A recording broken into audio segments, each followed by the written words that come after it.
और इस वक्त एक और कॉलर हैं, शिखा जी ने हमें इंदौर से कॉल किया है। आइए जानते हैं उनकी समस्या। शिखा जी, सवाल कीजिए।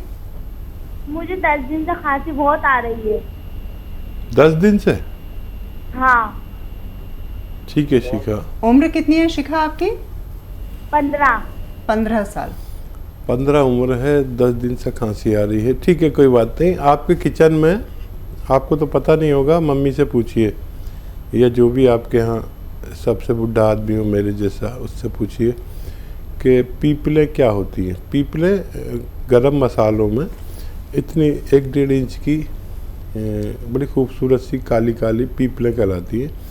ये आधी दांत से तोड़कर और मुंह में रखें, चूसते रहें, चबाते रहें, और फिर इसके बाद 1 गिलास गर्म पानी पी लें। रोज़ ऐसा करें तो 10 दिन से है, और 10 दिन तक आप लें।